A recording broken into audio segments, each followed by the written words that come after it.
Alright everyone, it may surprise you, but I actually support the Supreme Court of the United States when it says, hey, we don't want to talk about the DACA stuff right now, sends it back down to the lower court.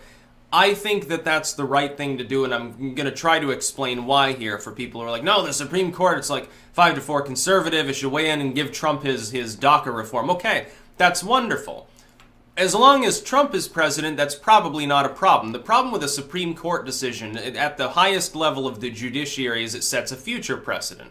What you've done then, if you allow the Supreme Court to weigh in here, is potentially permanently give the executive branch undue influence. Right now, you've got disagreement over whether it's primarily something to be handled by the president or something to primarily be handled by Congress and or even the states in some cases, or the judiciary as it's administered.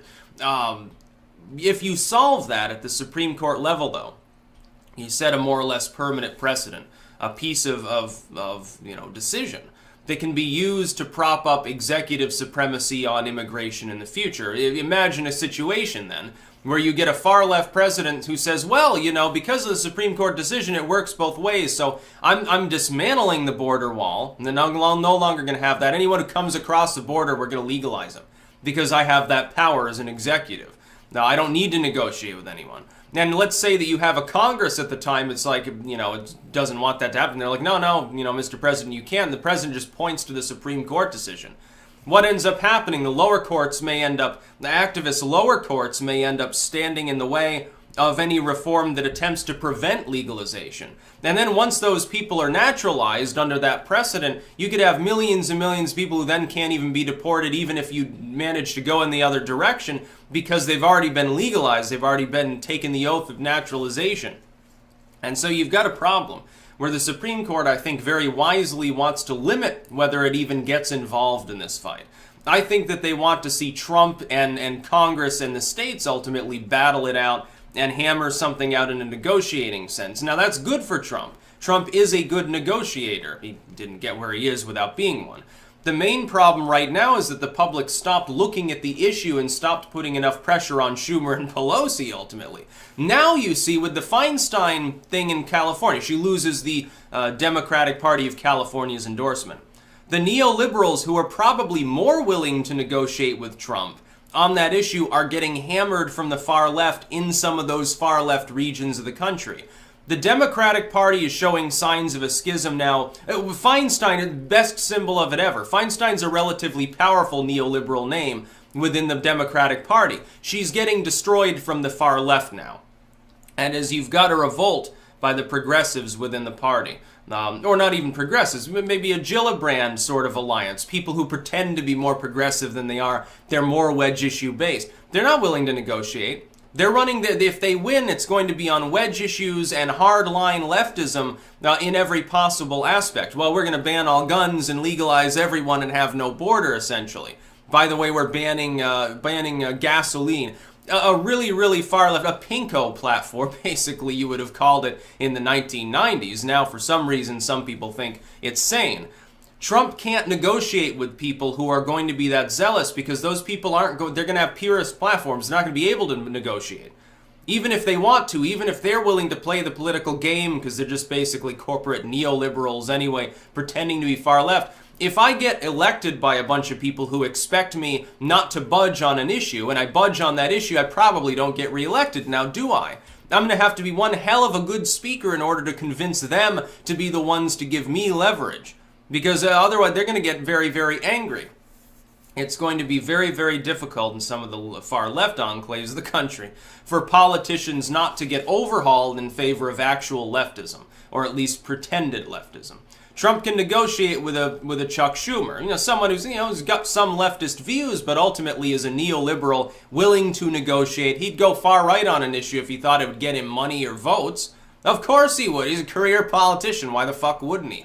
But somebody coming from the further left would be awfully like someone from the far right. You would have like an alt-right politician. Do you honestly think that they would budge and say, okay, yeah, you're right, let's negotiate. I'm okay with legalizing several million people. No, their constituency would kick them out of office. They wouldn't even wait for the election. They'd recall them. In most instances, they wouldn't be in office very long if they attempted to. They'd be called a traitor by their own constituents. let alone, people who share that same view who aren't even their constituents but weigh in from other parts of the country or the world. The same is true on the left. You have a radical core left that doesn't get along even well with the neoliberals. It tacitly supports them in a partisan sense, but ultimately they don't want to see any negotiation on a Trump wall or deportation or sanctuary cities or firearms or basically anything else. They're livid that he managed to pass comprehensive tax reform and is using executive orders to rescind a bunch of regulations that came from the executive branch. Oddly enough, by the way, I hate to tell people this because they don't seem to understand this. When Trump essentially relinquishes executive power by destroying existing executive level regulations, he's shrinking the power and authority of his own office. He's the opposite of an imperial president on these things. Sure, he talks a big game in public. Ultimately, though, he goes and negotiates. He says, well, we're going to do this. And then he goes to people who can get it done, says, okay, now we're going to figure out how. That means you get a little bit of what you want as well, Mr. Schumer or Mr. McConnell. Mitch McConnell at this point and Chuck Schumer are very similar. in the way that they react to Trump speaking, it's kind of funny. It's actually quite funny. Time to clank a spoon, I think. But SCOTUS made the right decision. It's not necessary for the Supreme Court to be the ones to decide this particular case. It should go back to the lower court saying, okay, figure something out. Something needs to be done. Obviously, reform is wanted. Does it or does it not predominantly require Congress, or can Trump say, hey, this essentially semi-executive action is within my purview to simply block? Then I can restore it potentially, but I expect to negotiate. It needs to go through Congress. By the way, the Democrats are nuts if they think it's not a good idea to put it through Congress.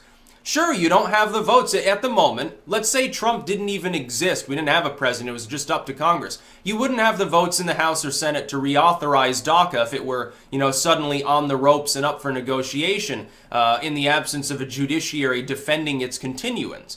You wouldn't have the votes to do so, but you should anyway. You should negotiate over these things. People largely expect reform, including Democrats. They want you to negotiate it. You can take up a hard line in order to defend some of your West Coast, liberal candidates going into midterms, but it's going to backfire.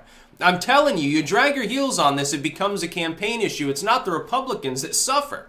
It's the Democrats that suffer. You will then do worse. You'll have less support. You'll be even less capable of negotiating. And some of your candidates, Feinstein and more, endangered by the actual left. They're not going to be willing to negotiate. It will be much harder to get enough centrists cobbled together to do anything.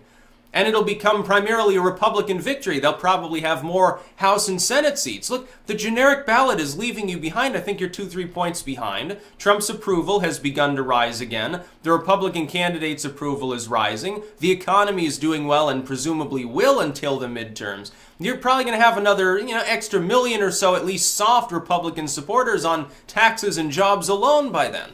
That's the death knell of your capability of taking back the Senate and magically having a mandate to do what you want. And by the way, if you did, let's say you took the Senate back. Okay, then you have split government. Nothing will get accomplished.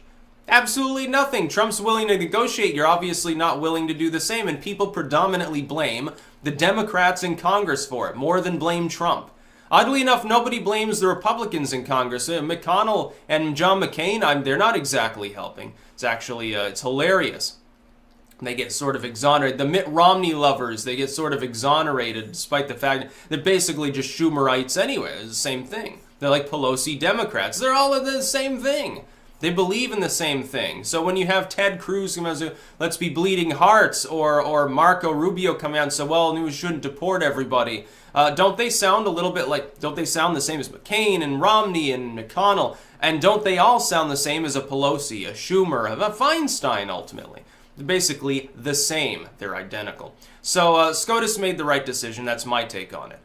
It's good that the Supreme Court will not be deciding this, at least at the moment. Sure, it delays Trump. He should be glad, though, because otherwise some future president could just undo everything. They could tear down the wall and reinstate DACA and legalize everyone that got kicked out and say, okay, we're not going to care about this issue anymore. We're in a borderless utopian world. Dystopian in reality, but they would have a legal precedent to make the case that they would have that power. I think that would be pretty damn bad.